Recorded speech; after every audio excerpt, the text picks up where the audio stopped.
Assalamu alaykum wa rahmatullahi wa barakatuh. Chers frères et sœurs, que la paix, la miséricorde et les bénédictions d'Allah soient sur vous. Dans cette vidéo, nous allons voir que cette dua vous mènera à Jahannam. Ne faites pas cette dua. Il existe une dua, si mal formulée, si remplie de colère ou de doute, qu'elle pourrait t'éloigner d'Allah et te rapprocher de l'enfer. Aujourd'hui, tu vas découvrir la vérité que peu osent dire et comment transformer ta manière d'invoquer avant qu'il ne soit trop tard. N'oubliez surtout pas de vous abonner, liker et de partager cette vidéo. Sur cela, commençons par partie 1. Une invocation, un piège pour l'âme. As-tu déjà maudit dans le silence de ta douleur? Tu lèves les mains, tu regardes le ciel. Mais ton cœur est noir, pas d'amour, pas de lumière. Juste cette envie qu'il souffre, qu'elle pleure, qu'il paye, c'est étrange, n'est-ce pas? De croire que ton invocation est pure, alors qu'elle est née dans le feu de la colère. Tu ne parles pas à Allah avec un cœur en paix. Tu lui cries ton mal comme une arme. Mais Allah n'est pas un complice de vengeance. Il est Ar-Rahman, celui qui guérit, pas celui qu'on utilise pour frapper. Le prophète nous a avertis, car il savait ce que nous ignorons. Il existe des instants, rares, invisibles, où chaque mot peut devenir réalité. Et si ton souhait devenait une sentence, et si ta douleur ouvrait une porte que tu ne pourras jamais refermer, écoute cette histoire. Un homme, deux frères, un mot de trop, une invocation lâchée dans la rage et l'irréparable, son frère, mort, son cœur brisé. Mais ce n'était pas la mort qui le détruisait, c'était la honte de ce qu'il avait demandé à Allah. Ibn Abbas lui répondit sans colère, sans accusation, « Ce n'est pas ta doua qui l'a tué, c'est ton cœur qui a parlé trop fort. Et toi, combien de fois ton cœur a-t-il chuchoté des invocations que ta langue n'osait pas prononcer? Ou pire, que ta langue a prononcées sans que ton cœur ne les comprenne? Allah dit dans le Coran, « L'homme invoque le mal comme il invoque le bien. » 7-10-11. Soyez justes, même envers ceux que vous détestez. 5-8. Alors pose-toi la seule vraie question. Quand tu lèves les mains, est-ce vraiment Allah que tu cherches? Ou simplement une revanche sur la vie? Partie 2. Le poison caché dans la doua. Tu crois que c'est le zina qui envoie les gens en enfer, ou le vol, ou le shirk. Mais parfois, c'est une seule phrase, une seule doua, pas criée, murmurée, mais assez lourde pour écraser ton destin. Parce qu'au fond, tu as parlé comme si tu étais Dieu, comme si tu savais ce que l'autre méritait, comme si ton regard sur l'injustice était la justice. Tu dis « Ya Allah, éloigne cette personne ». Mais toi, que sais-tu? Tu dis « Ya Allah, qu'il souffre comme moi ». Mais lui, il sait ce que tu ignores. Allah sait, tandis que vous ne savez pas. 2-216.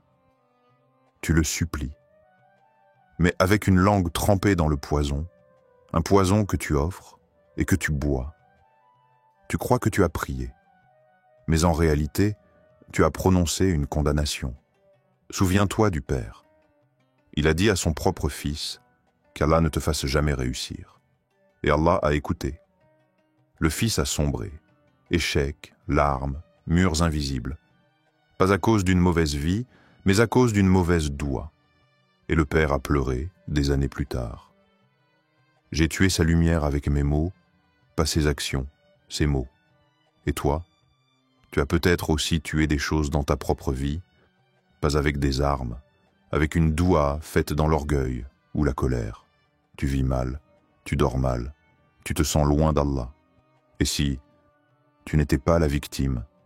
Et si c'était toi qui avais déclenché ta propre tempête? Allah exauce. Mais parfois, l'exaucement est un test, pas une faveur. Pose-toi cette question et ose y répondre sans te mentir. As-tu déjà utilisé la doua comme une malédiction? Partie d'Art 3. Ce que les anges entendent dans le silence de la nuit, quand tu es seul, quand les étoiles te regardent mais personne d'autre ne voit tes larmes. Quand la nuit te couvre de son voile silencieux, et que ton cœur, lourd de chagrin, n'a d'autre complice que l'obscurité, Allah n'est pas loin, il est là, plus proche que ta douleur. Et pourtant, c'est dans ce silence que beaucoup d'âmes se perdent, car parfois, au lieu d'offrir nos larmes à Allah, nous lui offrons notre colère, notre défiance. Nos invocations deviennent des accusations contre sa volonté. Et les anges, témoins de notre cœur, hésitent à porter ces mots jusqu'au ciel. Car ce que nous demandons dans notre douleur n'est pas ce dont nous avons réellement besoin. Allah nous dit dans le Coran, « Et si Allah vous hâtait le mal comme vous hâtez le bien, votre terme serait décrété. » 10-11. Et parfois, notre mal est d'avoir voulu hâter le mal, au lieu d'accepter humblement ce que notre Seigneur nous offre. Et depuis ce jour, rien ne changea. Pourquoi? Parce que ce n'est pas Allah qui l'a abandonné. C'est lui qui a fermé la porte, avec ses propres paroles. Et toi, dis-moi, as-tu déjà dit, à quoi bon faire des douas? Allah ne répond pas. Ou pire encore, il ne m'écoute pas. Alors, souviens-toi de ceci. Ce ne sont pas les douas qu'Allah rejette. Ce sont les cœurs qui rejettent la confiance en lui. Partie 5. La doua qui répare ton destin. Oui, certaines douas peuvent t'éloigner d'Allah. Mais une seule doua, faite avec sincérité, peut réécrire ton histoire. Allah ne t'a jamais interdit de pleurer. Il t'a seulement dit « Pleure, mais ne m'oublie pas dans tes larmes. » Allah dit dans le Coran, « Dis, ô mes serviteurs qui avez commis des excès contre vous-mêmes, ne désespérez pas de la miséricorde d'Allah, car Allah pardonne tous les péchés. Oui, c'est lui le pardonneur, le très miséricordieux. » Sourate Az-Zumar 39-53.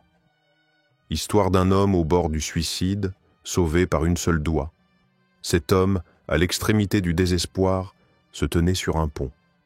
Le monde entier semblait l'avoir oublié. La nuit était noire, son cœur brisé, tout espoir semblait s'éteindre. Mais dans un dernier souffle, il a chuchoté, presque dans un murmure, « Ya Allah, si tu es encore là, montre-moi un signe. » Et au même instant, un homme qu'il ne connaissait pas s'est arrêté et lui a dit « Frère, tu as besoin d'aide ?»